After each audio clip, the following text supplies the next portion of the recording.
Prologue. It was a cold, steamy day in the Meeple factory back in September 1975. Steve Cobbs was holding a back-to-school electronics sale for the striving kids in the city, but he was doing behind the scenes proved to be much worse. Dad, Meephone 4 sighed, as he made his way towards Cobb's office with a crying Meephone 3S in his hands. He accidentally hurt himself. Steve glared at the two of his sons. "Do you think I have the time and willpower for this measly injury?" he hissed. "No, he is really hurt." Meephone 4 tried to put understanding into his asshole dad's head. Steve groaned. "Go console your mother about this. She'll help." They both ran to their mother hand in hand.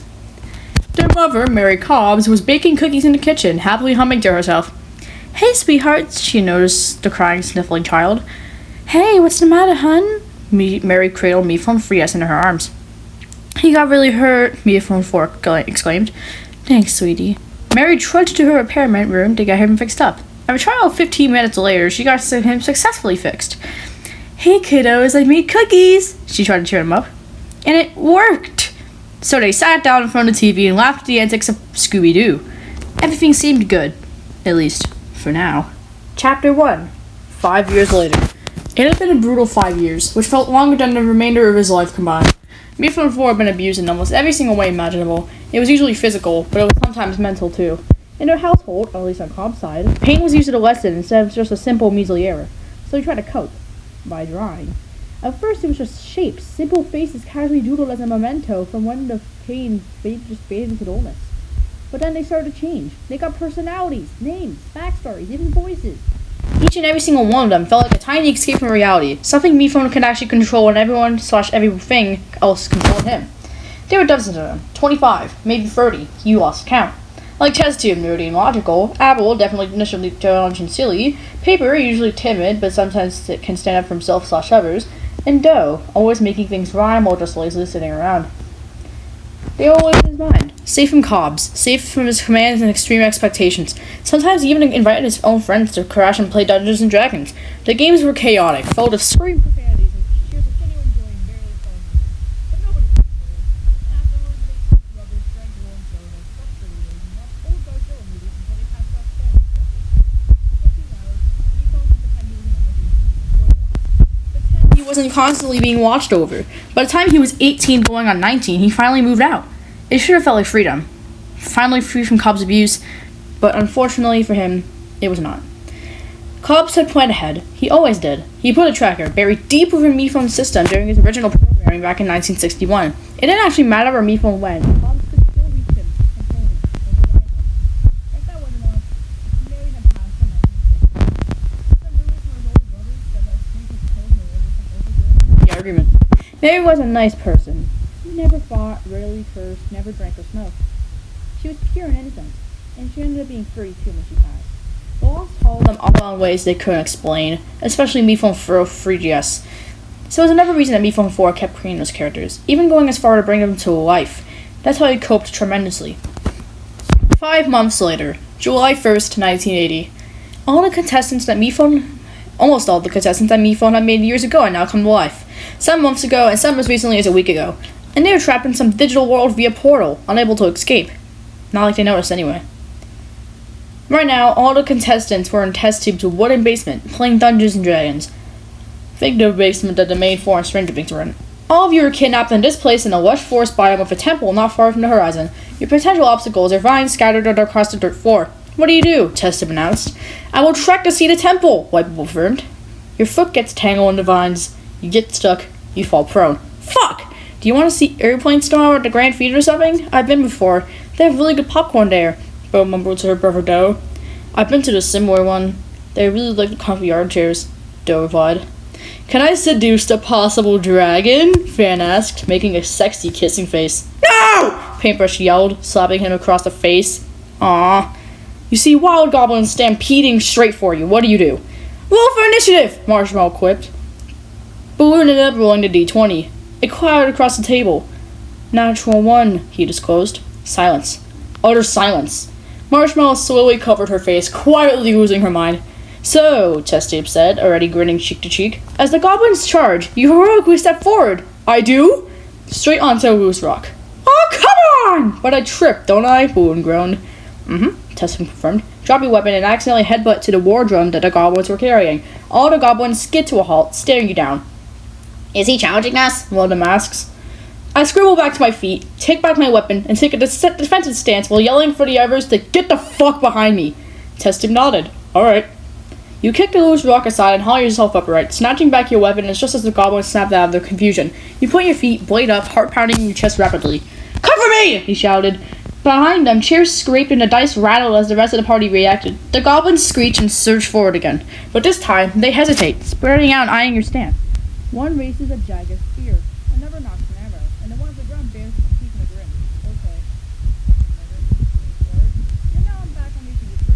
This will give you a chance to adapt.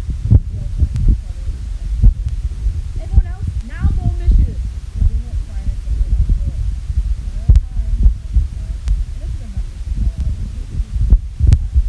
Alright, Marcia, first. The goblins are about 30 feet away now, spreading into a rough half circle. One, clearly bigger than the rest, is barking orders in a harsh, chittering language. An arrow is already drawn and aimed in your direction. Tessum looked up. You see Balloon holding the line, weapon raised, goblins advancing. The drum goblin is still right there. She grinned. What do? I rush toward the drum goblin and try to shut up before I heard more, Marshmallow exclaimed. Tessum's eyes lit up. Bold choice.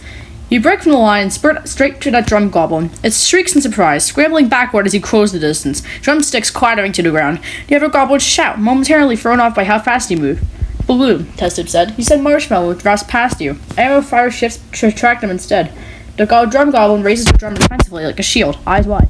Marshmallow, she continued, tapping the table. You're right on top of it. If you can stop that drum, you might prevent reinforcement. She paused, smiling. How do you try to shut it up? A moment later, Maestro Apple leads the party into the temple. It's dark, but not to worry. Cheesy the Wise shall spark shit up! Cheesy whooped. The room is now somehow brightened by Cheesy the Wise's presence. He's fucking cheese. He can't glow, Tessum muttered to herself. But there's a guard. I'll try to intimidate the guard, Blueberry emphasized. You're playing a rogue! You should be sneaking! Silver Spoon reminded him. Oh. Tessum checked her watch. Shit, it's fucking 2 a.m. Continue tomorrow? Sure, let's head to bed, Apple reassured. They all climbed into a mega bunk bed Tessum spent weeks building and such. Cheesy was used as a headrest by microphone. Apple snored into Tessum's shoulder while she just held her close and laughed softly. Everyone then drifted off to sleep.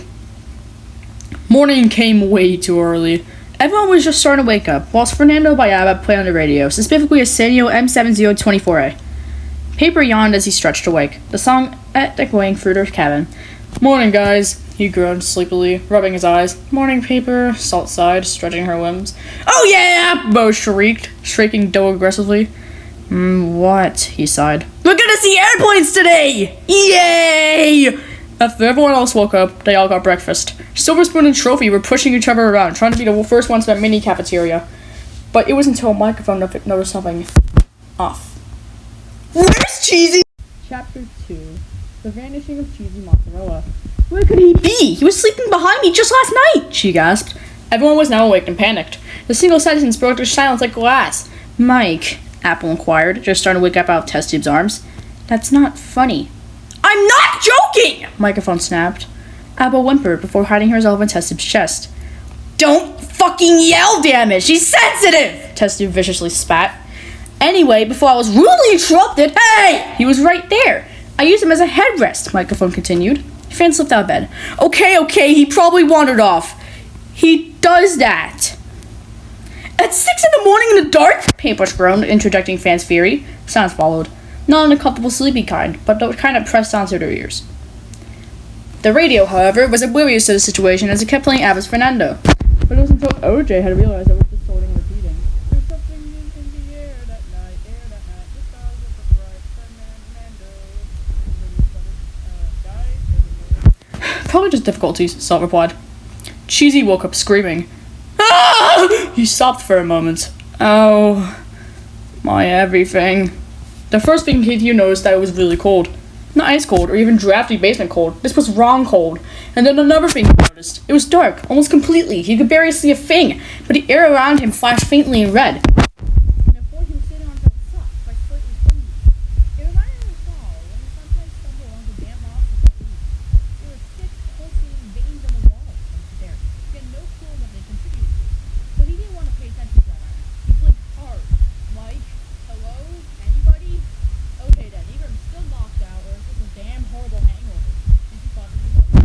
Just some stupid drunk moment of his. He laughed. No echo. Cheesy spoke again.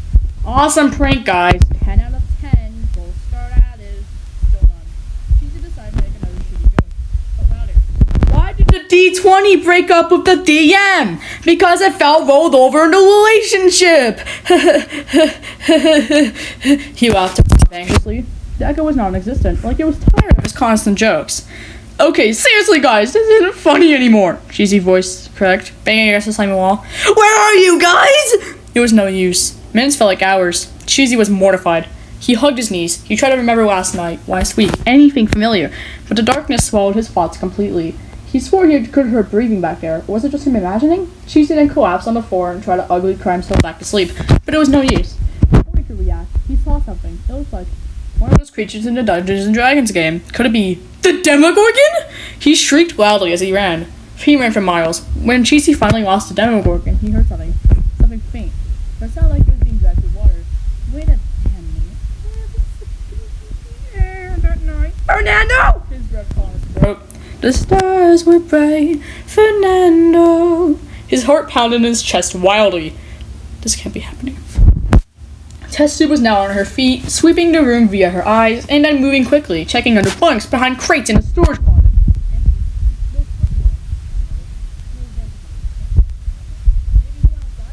All seven in the cabin? He wouldn't without making a elaborate outro, Blue replied. Like homosexuals. Marshmallow's stomach twisted. What if something took him? Like the goblins? Trophy gasped melodramatically. That was a game, Blue reminded them, but his voice cracked slightly. The radio started playing softly again. Wait, did the radio just turn on by itself? Test Tube's blood ran cold. This is getting horrendous. It just turned on after I shut off, she murmured. Then the static hissed, and they all heard something they shouldn't. If I had to do the same help again, I would. My mic! My friend, Fernando. Microphone's heart sank. It was him. Cheesy? Microphone whispered to the radio. The static paused. Mike. Chapter 3. The Vanishing of Trees and Mozzarella. Part 2. Everyone stood frozen. Did he just do that? Mike. Microphone staggered back like she just been assaulted. That... Her voice shook, tears pooling down her eyes. That's him. That's Cheesy. No! Test Tube snapped, stepping forward. That could be mimicry, interference, some sort of... The radio screeched again, cutting her off. Mike, I can hear you. Please, don't turn off. But I know you wouldn't. You're my best friend. You'd do anything. Cheesy sobbed. Cheesy, microphone sighed. Where are you? A long pause. I don't know, Mike. It's cold. Dark. I just want to be back. I know. Stay strong for me. But what does it look like? It looks like a mix of Shadowfell from D&D and Redness. Wait a minute. Test Tube! Microphone cried out. What? I have a clue. He says it looks like Shadowfell, but red. Holy shit, Trophy gasped. Trophy, shocked. Dude, this is a moment in history, Apple teased. Shock, but not. Shut up, Apple, Trophy said with a smile and gritted teeth. Listen to me very carefully, Cheesy. Are you heard it all? Microphone begged. Another pause. Longer this time. I don't think so. Then quieter, but something's here. I can hear it moving when the music stops. The radio sputtered, and ever so faintly the song returned to life. Fernando was playing again, but it sounded like he was being drowned and beaten because I had an affair with my wife. Test Tube's hands clenched into fists. That's not a coincidence, she muttered. It's responding to us. To him, microphone corrected. The song cut out. A wet dragging sound replaced it. Cheesy's breath spiked.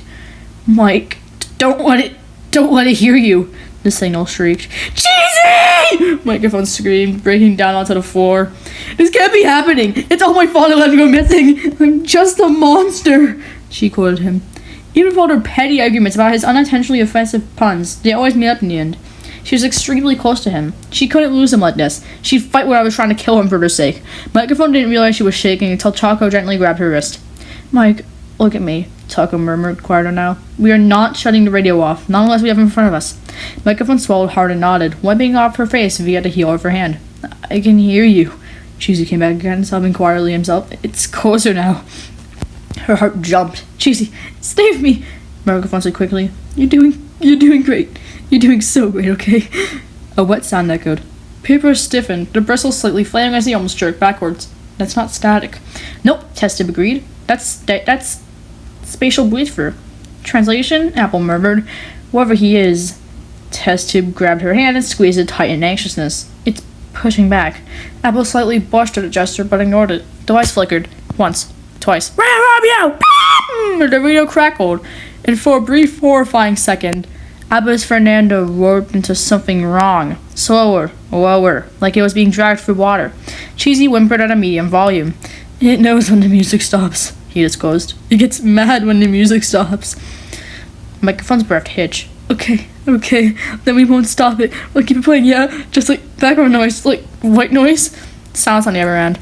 Then, you always do that, Cheesy said weakly. You always know what to say. Microphone laughed through a sob. Yeah, well, you always make dumb jokes when you're scared. I paused. Can I tell one? He asked. Her chest tightened drastically. Please. Cheesy took a shaky breath in. Oh, why don't monsters play cards in the Shadowfell? The wet sound shifted again, only closer this time. Because, he continued, voice finally trembling, because they're afraid of getting dealt with. Cheesy couldn't resist the urge to slap his knee. Like he always did when he told shitty puns. A tiny broken laugh slipped out microphone. That was awful, she giggled. It's a good thing. Don't worry. I know, Cheesy replied. I'm sorry. No, don't apologize, she said fiercely. Don't be. Keep talking as much as you possibly can. She leaned in closer to the radio. Hey, microphone said, forcing some steadiness into her voice. Hey, you're doing exactly what you're supposed to do. Hear me? You're winning right now. Cheesy swallowed audibly. It doesn't like it when I laugh, but it hesitates, like it's listening. That's good, Test Tube quipped, snapping into focus despite her horrified state. That means it's reactive, not omnipresent. Mike, keep him emotionally engaged. Strong stimuli. Emotional stimuli? You mean feelings? Fan echoed weakly. Yep, Test Tube replied. Memories, familiarity, identity, anything that reminds him of who he is and where he belongs. Microphone didn't hesitate. Cheesy, she sighed, voice warm now. Was fond. So, you remember when we first met? A faint, shaky exhale cracked through a speaker. Yeah. Trophy stole my diary and you practically fought him for it back. This is why I appreciate you so deeply. I'm so fucking grateful that we're best friends. You're always here for me, I fight for you, for us, and when you come back I'll give you anything and everything. Cheesy's breathing hitched. You were practically crying so hard you couldn't yell at him anymore. Yeah, and you said you would roll initiative if you didn't stop. Even the hell's place Cheesy was in, Microphone's voice cut through to feel like a lifeline. I'll never stop looking for you. Microphone continued, her voice a mixture of determination and heavy sobs. You're my best friend, Cheesy. No matter whatever this is, I will still find you.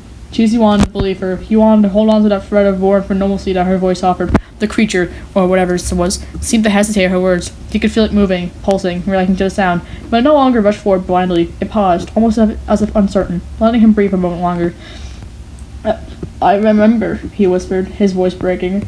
When we played our first D&D campaign together, you let me play a goblin bard even though I almost killed the entire party.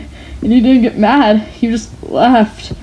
That's right! Microphone tone brightened slightly. I laughed. And remember how you tried to seduce the dragon? It didn't go well, but you had the biggest damn grin on your face, and I knew you were having the time of your life. That's who you are, Cheesy. That's you! He softly sobbed in half desperation and half joy. Cheesy, she said firmly, I want you to tell me about everything you love. All the little things, the jokes, the games, the stupid little habits that only we know. Every memory that makes you, you. Cheesy swallowed hard. Tears spilling down his cheeks, but he forced out words out. I love making bad puns. I love the way we all sit around and do nothing but talk for hours. I love being part of this stupid, messy group. I love you, Microphone. Chapter 4, The Vanishing of Cheesy Mozzarella, Part 3. I love you, Microphone. I mean it. I really do, Cheesy sobbed.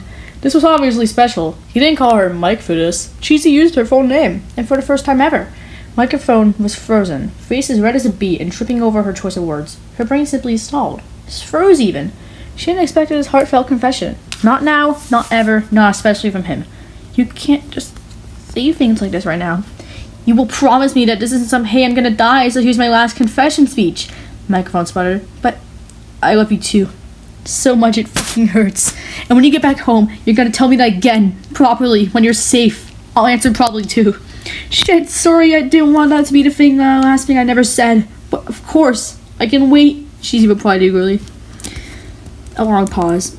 It's moving again, Cheesy whimpered. Microphone didn't hesitate. Then listen to me harder. Microphone closed her eyes, grounding herself in some memories Tessa had talked about. The familiar, the real. You remember how you always steal my snacks? She asked, a faint smile tugging at her lips despite the heavy tears. You swear you're borrowing them, but somehow they never come back. Cheesy's shaky breath turned into the ghost of a broken love. You hoard the good ones. Because I earned them, Microphone shot back softly. And when you remember how you hum My Bologna by Weird Al Yankovic when you think nobody's listening? Always off key. Always. I don't hum. You do, she insisted. You absolutely do. Cheesy's voice steadied just a fraction. You always notice stupid shit like that.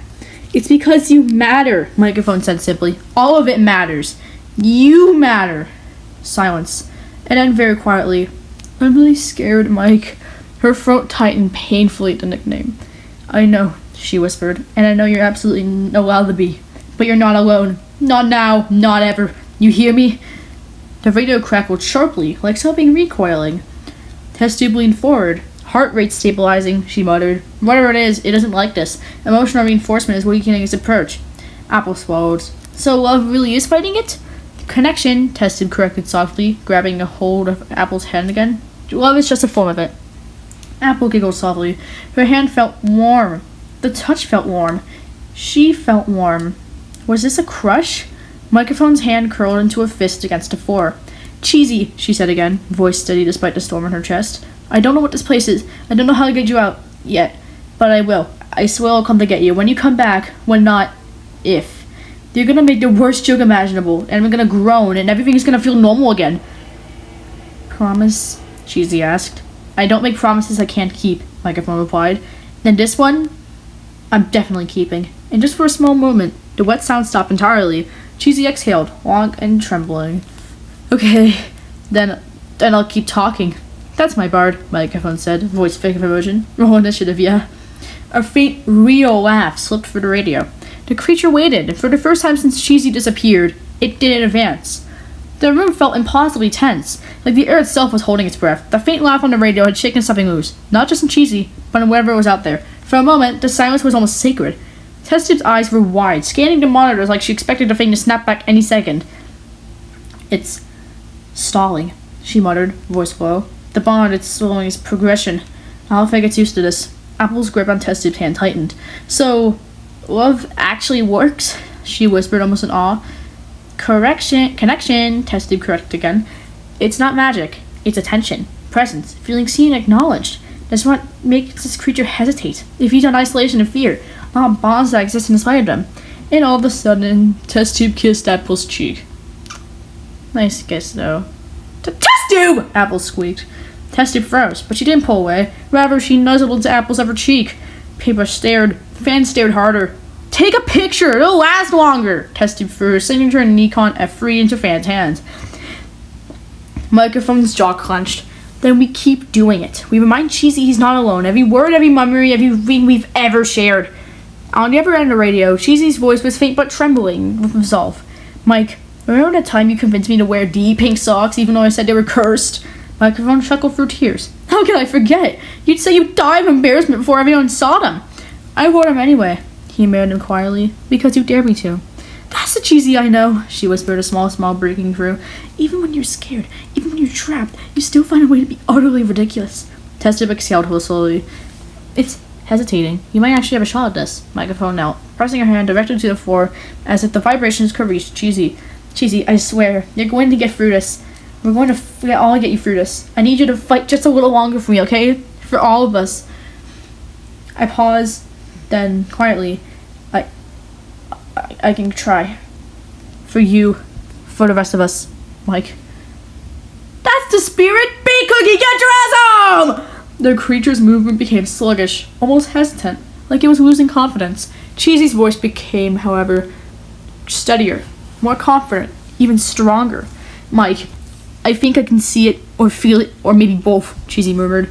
Microphone bit back a sob. That's my Cheesy. I know you can do it. You're stronger than I think. For the first time, the thing hesitated completely, as if unsure what to do against the strength of something it had never faced. Unwavering connection, fierce love, and a promise that couldn't be broken. She leaned in closer to the radio. Cheesy, just a little more. You're almost home. You've got this. I'm right here. And on the radio, a small, confident laugh echoed, a song that had been missing far too long. Then silence. But for this first time, it wasn't threatening. It was waiting, watching. And then, for the first time, hope felt like it could win. Then the silence shattered like glass. A sudden violent static erupted over the radio, making Microphone jump back. Cheesy's voice screamed, panic. Mike, it's... Before she could react, there was a sharp, cold rush of sound, like the air itself was sliced. Cheesy's voice cracked, the sword of terror. It's attacking! Mike! The radio shut off abruptly. There was a deafening silence afterwards, until Microphone screamed at the top of her lungs. Her scream ripped through the room, raw and animalistic, echoing off the walls until her throat burned. Cheesy! She screeched, clawing forward on her knees, hands shaking as she grabbed the radio like as if she were physically pulling back through it. She slammed the back of it via her palm. Answer me, Cheesy, please! Nothing. No static, no breathing, no voice, just dead air. Apple covered her mouth, eyes wide open and glassy. No. She clung onto Trophy's arm desperately. Apple? She gasped. He gasped, trying to cover her in any way he could. Test tube was already moving. She nearly knocked over a monitor as she swan-dived for a console, fingers flying across switches, dials, anything. Her glasses were slipping down her face and she didn't even stop to shove them back up. Signal dropped, she snapped, the device tightly controlling that terrifying way meant she was barely holding it together. Not severed. Dropped. That's important. Dropped means he's still somewhere. Papers took a sharp breath. You're saying it grabbed him. Yes, Test tube swallowed. And no. Paper and Salt blinked in synchrony. That's not reassuring, the former said, with the latter nodding aggressively. A cucumber was sliding off her eye via her beauty sleep tactics. It attacked, Test tube continued, forcing herself to breathe. But it didn't finish the approach. If it had, the signal would have been gone. There would have been feedback, a collapse, something final. Microphone's hands were clenched so tightly around the radio that her knuckles had gone white. He was talking, she whispered hoarsely. He was fighting. I heard him. She looked up, eyes wild, burning. You said it hates connection and that it feeds on isolation. Tester hesitated. Yes. Then it panicked. Microphone's voice was shaking. It panicked because it was losing. The room went still. Apple sniffed. So it tried to shut him up. Nickel nodded slowly. Pretty much. He wasn't sarcastic for once. Again, this is also important. Microphone pressed her radio to her chest. Like it was a heartbeat she couldn't afford to lose. But he didn't stop talking, she quipped. Even when he was terrified, even when attacked, he called my name. That means he's still fighting. Tessub stared down the waveform on the screen like he had just had an affair with her partner. Then, a flicker. So small it almost wasn't there. A thin, trembling spike in the static. Test-tube sucked in a sharp gasp. Wait a fucking... She amplified the channel. At first it was just noise. Then... Mike... The voice was distant, warped, weak, but unmistakable. Microphone sounded between a sob and a laugh as she slapped herself back to the radio. I'm here! She yelled, her voice breaking. I'm right here! You don't get to take him! Do you hear me? The static surged violently in response, like something recoiling again. Cheesy coughed on the other end, breath ragged, but alive. I didn't stop, he gasped. I kept talking like you said. I told it about the snacks and the socks and how I always pretend you don't care when I steal your stuff. Microphone laughed through tears. You're impossible! That's what you love about me, Cheesy rasped. Tessa stared at the ratings, all bleeding into her expression. He's anchoring himself. He's doing it on his own. Apple wiped her eyes. So what do we do? Microphone didn't hesitate. We don't let him go quiet, she said fiercely. Not for a second. She leaned into the radio, voice dropping. Cheesy, listen to me. You keep talking, you keep remembering, you keep being loud, and you. No matter what it throws at you, no matter how loud it gets, her voice softened. You're not alone. I love you, Cheesy, and I'm not letting you disappear. On the other end of the radio, something growled, but Cheesy laughed, shaky, defiant, real. Yeah, he breathed. Me neither. The signal held, and this time, it was the creature that hesitated first. But that broke yet again when he heard an extremely loud rumbling outside. She's even heard it in the Upside Down as well. Holy shit!